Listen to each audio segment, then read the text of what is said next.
Assalamualaikum warahmatullahi wabarakatuh. Selamat malam, Pak MNC dan teman-teman semua.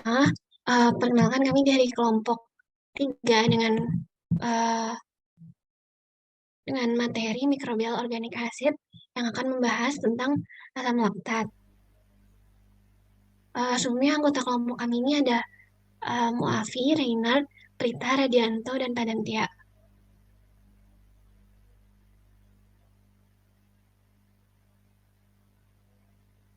Sebelumnya, kami akan membahas tentang asam organik. Jadi, asam organik ini merupakan senyawa bersifat asam yang berasal dari senyawa organik seperti tumbuhan, hewan, dan mikroorganisme.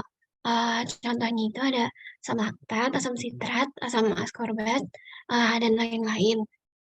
Untuk asam laktat sendiri merupakan jenis asam laktat yang dihasilkan oleh bakteri asam laktat melalui proses fermentasi, dan hasil dari fermentasi ini akan menurunkan pH menjadi asam itu dari sekitar 4,5 sampai 6.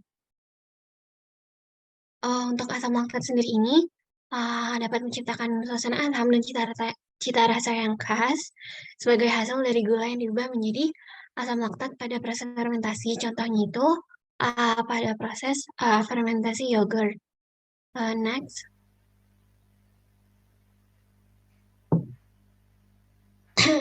Lalu ada struktur asam laktat secara singkat. Jadi asam laktat ini memiliki rumus kimia C3H6O3 dengan rumus molekul CH3CHO, HCOOH.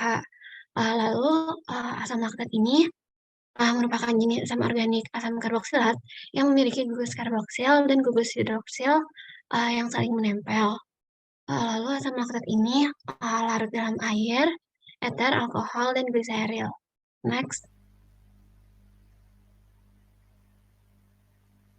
Ini akan dibahas klasifikasi asam laktat. Asam laktat sendiri dapat diklasifikasikan menjadi homofermentatif dan heterofermentatif. Pengklasifikasian ini berdasarkan kemampuan bakteri asam laktat yang digunakan dalam memfermentasi glukosa. Yang pertama ada homofermentatif. Homofermentatif ini merupakan proses fermentasi glukosa dengan menggunakan bakteri asam laktat yang memiliki sifat homofermentatif. Contohnya itu ada Streptococcus, Pediococcus, dan beberapa Lactobacillus. Pada proses fermentasi ini hanya menghasilkan asam laktat sebagai produk akhir. Kemudian ada heterofermentatif. Fermentasi heterofermentatif ini merupakan proses fermentasi glukosa dengan bakteri asam laktat yang memiliki sifat heterofermentatif. Contohnya itu ada Leuconostac dan beberapa Lactobacillus. Pada proses fermentasi ini menghasilkan produk akhir berupa asam laktat, etanol, dan asetat. Jadi perbedaan mendasar dari kedua jenis fermentasi ini yaitu pada jenis bakteri asam laktatnya yaitu homofermentatif dan heterofermentatif, serta produk akhir yang dihasilkannya, yang mana homofermentatif itu memiliki produk akhir berupa asam laktat saja, sedangkan kalau heterofermentatif itu menghasilkan produk lainnya, yaitu ada asam laktat, etanol, dan juga asetat.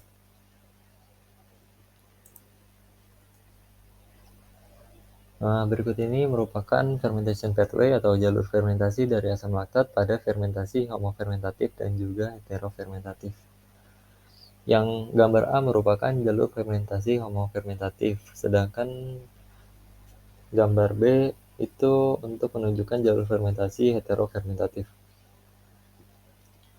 Untuk fermentasi homofermentatif ini, gula heksosa atau glukosa akan dimetabolisme oleh bakteri asam laktat homofermentatif melalui jalur glikolisis atau EMP dengan menggunakan 2 molekul ATP dan enzim fruktosa difosfat aldolase yang bertujuan untuk mengubah glukosa menjadi fruktosa 1,6 difosfat, yang mana hidrolisis ini akan menghasilkan 2 molekul dengan 3 senyawa karbon. Akibat adanya reaksi dehidrogenase, reaksi fosforilase dan dihasilkannya 2 molekul ATP, akan terbentuk fosfofenol pirufat yang selanjutnya dikonversi menjadi pirufat. Nah, asam pirufat ini kemudian akan dirubah menjadi asam laktat melalui aktivitas dari laktat dehidrogenase.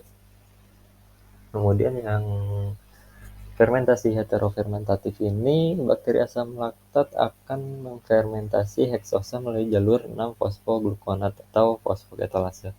Pada fase oksidatif, glukosa akan dioksidasi menjadi 6-fosfoglukonat oleh glukosa fosfat dehidrogenase dan kemudian didekarboksilasi menghasilkan satu molekul CO2 dan senyawa dengan 5 karbon serta ribulosa 5-fosfat.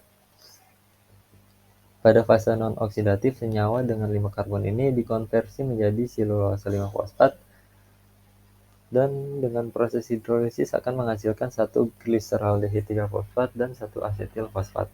Kemudian gliseraldehid 3-fosfat akan dirubah menjadi asam laktat, sedangkan asetil fosfat dapat dioksidasi menghasilkan asam asetat atau dapat direduksi untuk menghasilkan etanol.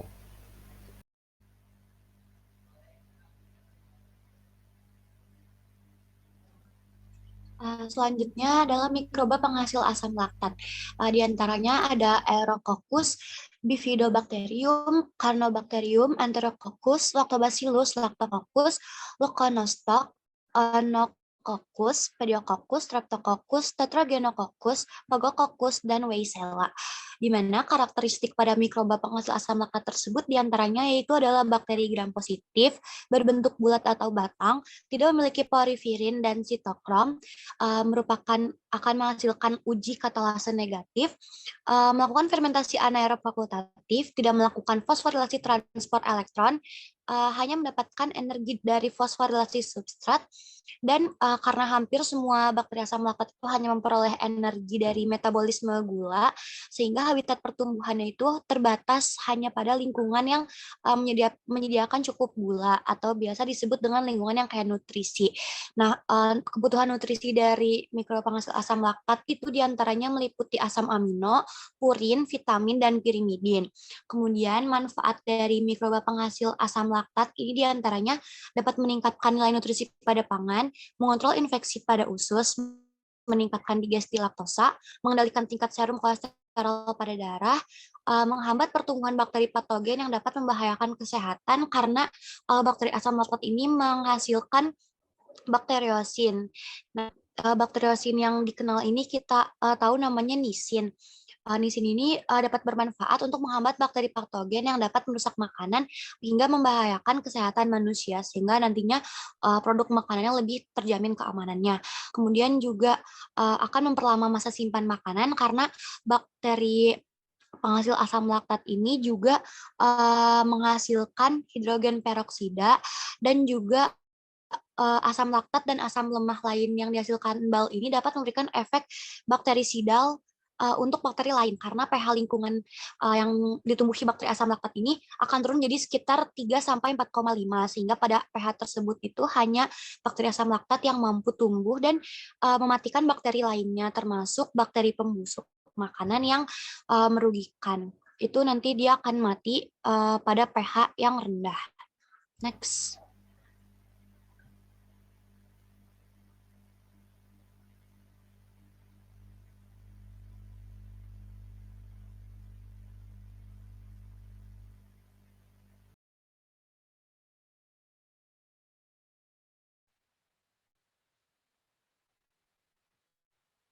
Baik, selanjutnya adalah proses produksi asam laktat menggunakan bakteri Lactobacillus salviaticus dengan media whey.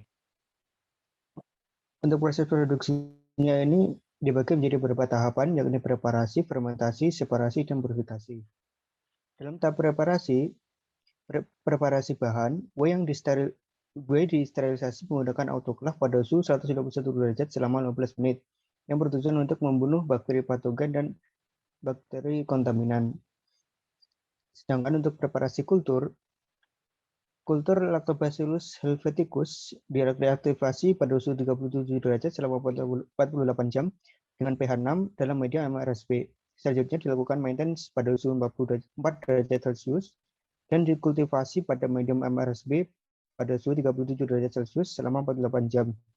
Lalu diambil single koloni dan dikultivasi ke dalam 500 ml whey dan dilakukan scale up.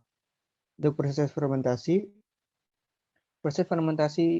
ini menggunakan batch fermentor dengan inkubasi dilakukan dengan kecepatan agitasi 200 rpm, suhu 45 derajat Celcius, dan pH awal 5,9 selama 15 jam.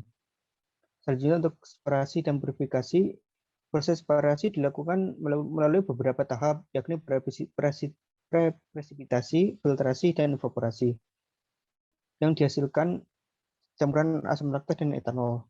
Kemudian campuran asam laktat dan etanol yang didapat kemudian dipurifikasi menggunakan reactive distillation system, sehingga didapatkan asam laktat murni. Next.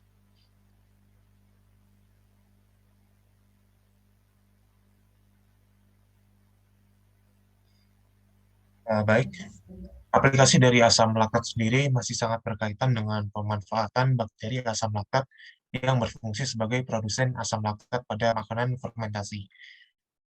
Aplikasi dari asam laktat sendiri adalah dari acidifier dan preservatif. Asam laktat digunakan sebagai bahan tambahan pada produk plant-based milk alternatif, yaitu susu kacang almond fermentasi yang banyak diproduksi di luar negeri. Tujuan penambahannya adalah untuk menurunkan pH dari produk tersebut dan otomatis akan menjadi bahan preservatif yang mana asam laktat ini akan merepresi pertumbuhan bakteri spoilage pada produk susu tersebut. Kemudian ada flavoring. Produk jus beri goji yang sudah ditambahkan dengan asam laktat akan mempengaruhi rasanya, yang mana rasanya akan berubah menjadi asam. Dan efek dari penambahan asam laktat ini juga dapat mempengaruhi peningkatan nilai gizi pada produk tersebut. Kemudian ada stabilizer. Asam laktat dapat menjaga struktur dari susu fermentasi rendah lemak, yang mana strukturnya ini memiliki kemungkinan untuk berubah apabila produk susu tersebut disimpan dalam jangka waktu yang lama. Sehingga manfaatnya sangat baik untuk menjaga struktur dan kualitas produk dalam penyimpanan jangka panjang. Next.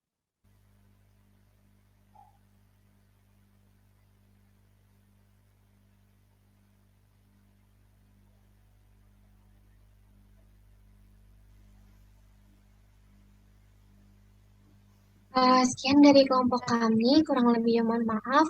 Wassalamualaikum warahmatullahi wabarakatuh.